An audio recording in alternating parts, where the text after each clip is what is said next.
Hello, everybody. My name is Nicole Hinz, and I am a student at the University of Cincinnati pursuing my Doctor of Audiology. The research we have today is in conjunction with the University of Cincinnati Communication Sciences and Disorders and Cincinnati Children's Medical Center Department of Audiology. The research we completed is looking at auditory brainstem response correction factors for children with sensorineural hearing loss. Now, a little background. Hearing loss is the most common permanent disorder that affects development at birth, and it occurs in about 1 to 2 newborn per 1,000 in the general population. In 2019, the Joint Committee on Infant Hearing updated their guidelines, recommending that in order to ensure early intervention, an earlier diagnosis of hearing loss by 2 months of age is recommended. In order to meet those milestones that is recommended by the Joint Committee on Infant Hearing, the auditory brainstem response, otherwise known as an ABR, is usually the best option. This is an electrophysiological assessment that can provide ear-specific auditory threshold information.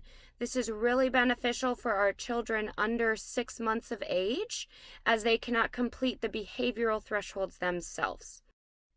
When completing an ABR, correction factors are required in order to determine estimated hearing levels, which can be translated to the behavioral thresholds. Inconsistencies in these correction factors is what can ultimately result in improper hearing aid fittings for our infants under 6 months of age.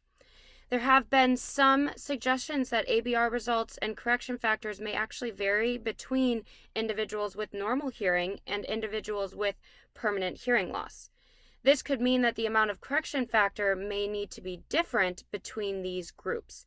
Currently, they are universal between individuals without hearing loss and individuals with hearing loss.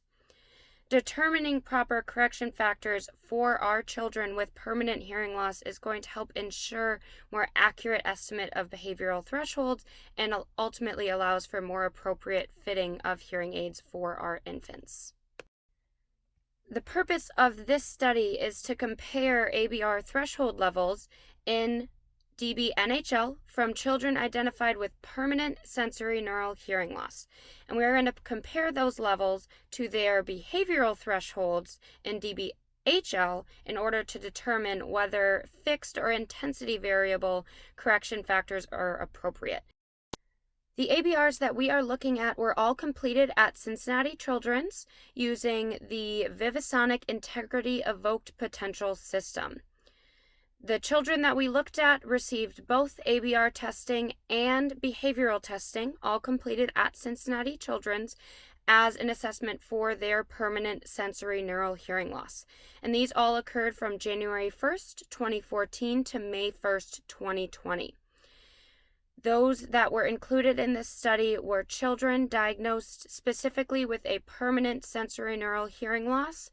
Those that were excluded included infants with fluctuating hearing loss or conductive hearing loss.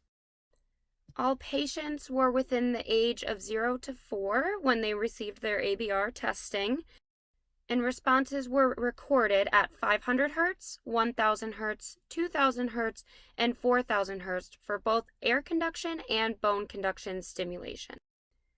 The ABR thresholds were compared to the behavioral threshold recorded in dB/HL, which were obtained for the same air conduction and bone conduction stimuli at 500 Hz, 1000 Hz, 2000 Hz, and 4000 Hz.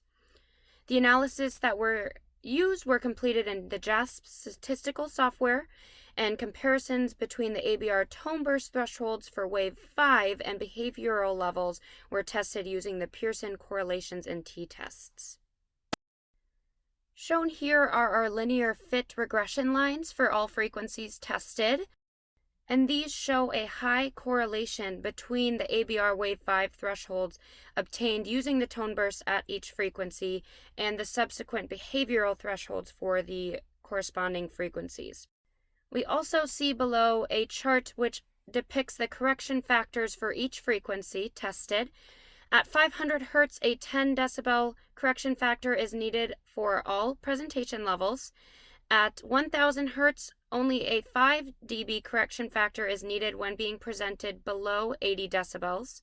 At 2000 Hz, a 5 dB correction factor is needed when being presented between 80 and 100 decibels, as well as at 4000 Hz, a 5 dB correction factor is needed when presented at 80 to 100 decibels.